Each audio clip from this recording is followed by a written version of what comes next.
তাহিদুল, আমরা ইতিমধ্যে জানতে পেরেছি যে খালেদা জিয়ার শারীরিক অবস্থা নিয়ে মেডিকেল বোর্ড বৈঠক করেছে। সেক্ষেত্রে আসলে বৈঠকের বিষয়ে কি তথ্য আছে আপনার কাছে, বা বৈঠকে কি কি কথা হয়েছে আসলে?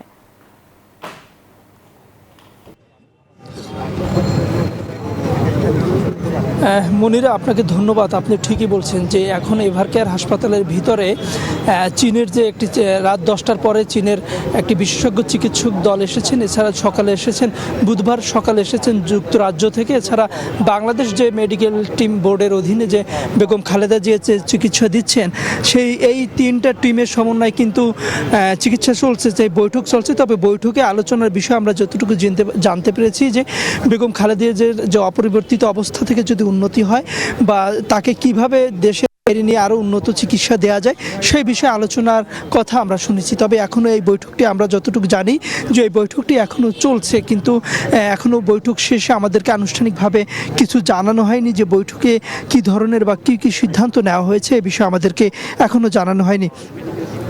এছাড়া আপনাকে একটু জানিয়ে রাখি, গত 23 নভেম্বর খালেদা জিয়া এভারকেয়ার হাসপাতালে আসেন। তার ফুসফুসে সংক্রমণ ধরা পড়লে তাকে ক্রিটিক্যাল কেয়ার ইউনিটে নিয়ে অধ্যাপক শাহাবুদ্দিন তালুকদারের নেতৃত্বে কিন্তু বিশেষজ্ঞ চিকিৎসকদের তত্ত্বাবধানে তার চিকিৎসা কাজ এখন পর্যন্ত চলছে। মেডিকেল বোর্ডের সাথে এই বাংলাদেশি মেডিকেল বোর্ডের সাথে যুক্ত হয়েছে যুক্তরাজ্য ও চীনের বিশেষজ্ঞ চিকিৎসকরা।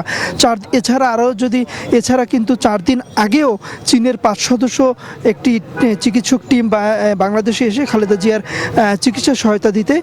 এছাড়া সার্বিক পরিস্থিতি বা সব কিছু মিলে কিন্তু লন্ডন থেকে দলের ভারপ্রাপ্ত চেয়ারম্যান তারেক রহমান সার্বক্ষণিক চিকিৎসকদের সঙ্গে যোগাযোগ রাখছেন। এছাড়া যে এখনও এভারকেয়ার হাসপাতালের সামনে কিন্তু নেতাকর্মীরা ভিড় করছেন, তাদের প্রত্যাশা যে বেগম খালেদা জিয়া অতি দ্রুতই সুস্থ হয়ে আবারও ফিরে যাবেন তার বাসায়, এবং তিনি যে সেই সামনে যে নির্বাচনে তাকে 3টি আসন দেওয়া হয়েছে সেই 3টি আসন থেকে লড়বেন।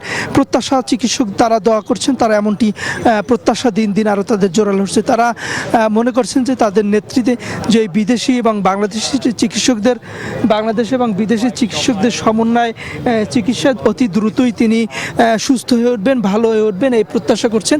পুরো দেশব্যাপী কিন্তু খালেদা জিয়ার সুস্থতা কামনা করে দোয়া করা হচ্ছে।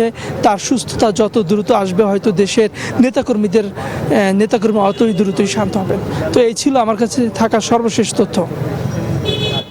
ধন্যবাদ তাহিদুল আপনাকে।